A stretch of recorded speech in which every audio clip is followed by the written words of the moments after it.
साधारण काही दिवसांपूर्वी आम्ही भाड्याने एक फ्लॅट घेतला. ते फ्लॅटमध्ये आधीपासूनच वेल फर्निचर होते. आम्हाला तो फ्लॅट फार आवडला. त्या फ्लॅटमध्ये आम्ही राहायलाही आलो.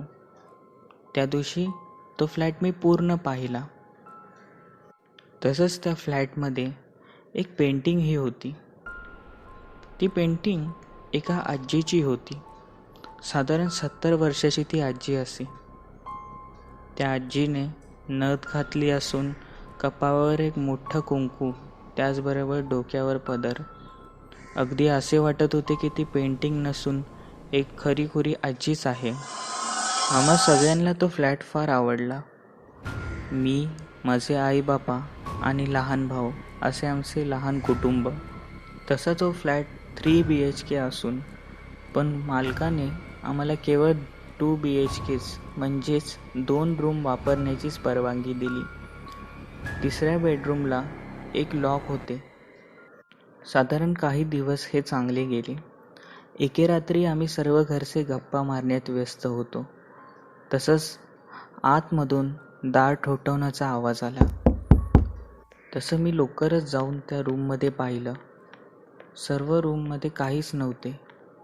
म्हणून आई व बाबा बोलले कदाचित वाऱ्याने असं झालं असेल आणि आम्ही त्याकडे दुर्लक्ष केलं. फार दिवस असेच होत होते. नंतर आम्ही हा प्रकार घरमालकाला सांगितला. तसा तो थोडा दम देतच बोलला, हे बघा, तुम्ही त्याकडे दुर्लक्ष करा. एके दिवशी सहज माझे त्या पेंटिंगकडे नजर गेली आणि त्या पेंटिंगला मी एकदम बारीकीने पाहत असताना मला असे जाणवले की ती आजी माझ्याकडे बघून हसते की काय. एके दिवशी मी ऑफिसवरनं फार लवकर आलो. घरी कोणच नव्हते. आई नाही आणि बाबा नाही. तसंच त्या बंद खोलीतून मला एक आवाज आला, अरे प्रथमेश, मला दार उघड. तसंच मला थोडं आश्चर्यही वाटलं, कारण की तो आवाज त्या बंद खोलीतून येत होता. आणि गरज पडताच मी तो लॉकही तोडला आणि लॉक उघडून आतमध्ये बघताच मला जे दिसले ते बघून मला फार भीती वाटली. कारण त्या खोलीमध्ये आत कोणीच नव्हते.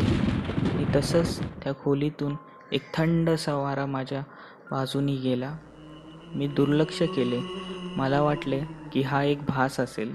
असे बोलूनच मी ते दार पुन्हा बंद केले. पण मला मनातल्या मनात फार भीती वाटू लागली. संध्याकाळी झालेला प्रकार मी माझ्या आईबापांना सांगितला. तसे तेही बोलले की हा एक भास असेल. पण आश्चर्याचं म्हणजे उन्हाळ्याचे दिवस असून सुद्धा आमच्या घरी फार थंड वातावरण वाटत होते. अगदी असे वाटत होते की आम्ही ACच लावलेली आहे. याचं आश्चर्य आम्हालाही वाटले. एके रात्री माझ्या कानाजवळ एक सर्रसा आवाज घुमला आणि आवाज आला, रमेश, रमेश.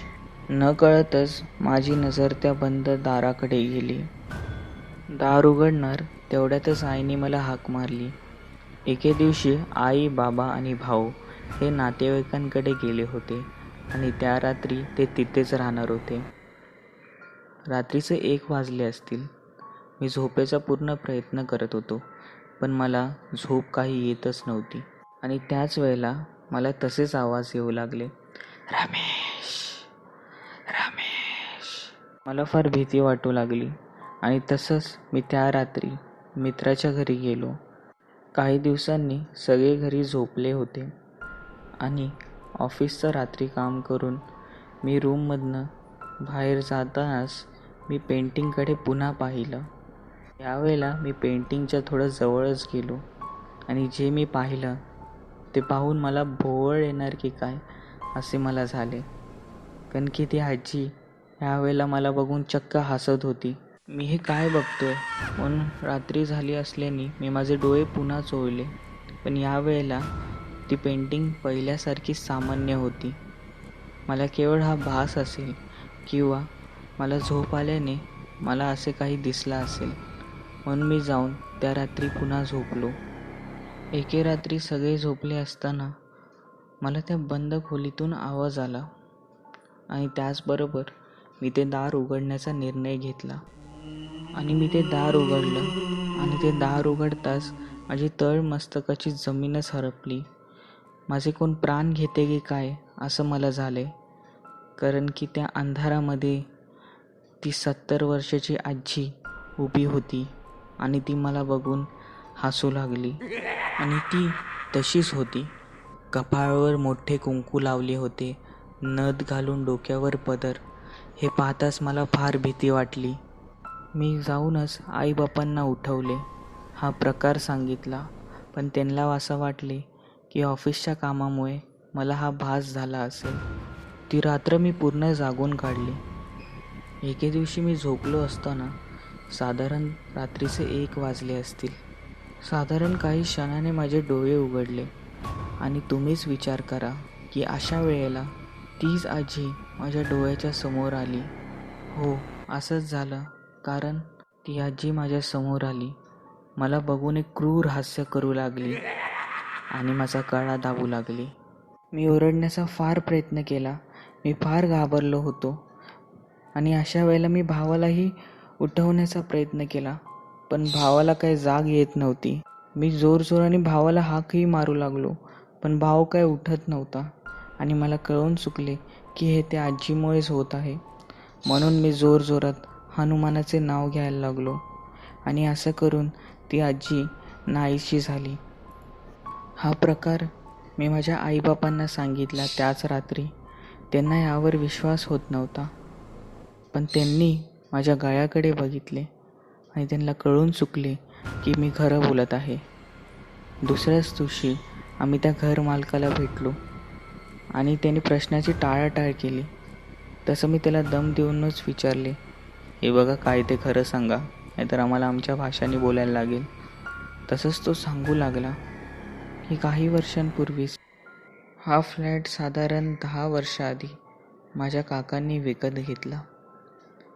वृद्ध काळामध्ये याच फ्लॅटमध्ये राहू असे आमच्या काका आणि मावशीला वाटत होते. काका आणि मावशीला मुलं नव्हते, म्हणून मीच त्यांचा कधीकधी सांभाळ करत असेल. तसेच माझ्या घरचेही त्यांचा सांभाळ करत असेल. या फ्लॅटमध्ये राहत असतानाच ते फार आनंद होते. तसेच मावशी व काकांची या फ्लॅटमध्ये फार आठवणीही जुळल्या. एका दिवशी काकांचा अपघातामध्ये मृत्यू झाल्याची बातमी ही मावशीला कळाली. मावशीला फार धक्का बसला. त्याचबरोबर काही दिवसांनी आम्ही मावशीला आमच्यावर राहायचीही विनंती केली, पण मावशीने त्यास साफ नकार दिला. कारण की तिचं म्हणणं होतं की याच फ्लॅटमध्ये त्यांची आणि काकांची काही आठवणी आहेत आणि ह्या वयामध्ये ती त्याला सोडायची नाही. जसा काळ पुढे सरकू लागला तशी मावशीची त्या फ्लॅटवर अजून आठवणी रमू लागल्या. साधारण या वृद्ध काळामध्ये ती एकटीच असल्याने तिला तिचे दुःख कुणालाही सांगता येत नव्हते. एके दिवशी मी तिच्या फ्लॅटवर गेलो. जोरजोरात आवाजही दिला आणि त्या रूममध्ये जाताच मी जे पाहिलं ते मला बघून रडू कोसळले. कारण की आमची ती मावशी जमिनीवर कोसळली होती. प्रसंगवादा मी तिला हॉस्पिटलमध्ये नेलं, पण आम्हाला समजलं की तिचाही हृदयविकाराने मृत्यू झाला आहे. आम्हाला माहीत होतं, आम्हाला या घरावर तिचं किती प्रेम आहे हे माहीत होतं. काही महिन्यांनी आम्ही या घरी काही भाडोत्रीही दिली, पण त्यांनाही असेच प्रकार जाणवू लागले आणि हे अनुभव हे वाढतच गेले. 2 ते 3 भाडोत्र्यांना हे असे प्रकार जाणवू लागले. साधारण त्यांना मावशी त्याच घरी आहे, त्यांना त्रास देत आहे असं त्यांना वाटू लागले. पण ती मावशी कधी कोणाचा जीव घेत नव्हती. आणि त्याचबरोबर आम्ही एक लहान पूजाही घातली आणि ते दार, त्या रूमचे दार हे पूर्णपणे बंद केले आणि तेच तुम्ही उघडले. कदाचित मावशी पुन्हा त्या रूममधनं बाहेर येऊन हे तुम्हाला त्रास देत असेल. तिचं बोलण्याचा हेतू हेच असेल की तुम्ही कोणीही इथे राहू नका. आणि हे सगळं ऐकूनच आम्हाला फार भीती वाटली. 2 ते 3 दिवसातच आम्ही तो फ्लॅट सोडला. तर मित्रांनो, हा अनुभव तुम्हाला कसा वाटला मला नक्की सांगा. लाईक, शेअर आणि सबस्क्राईब जरूर करा.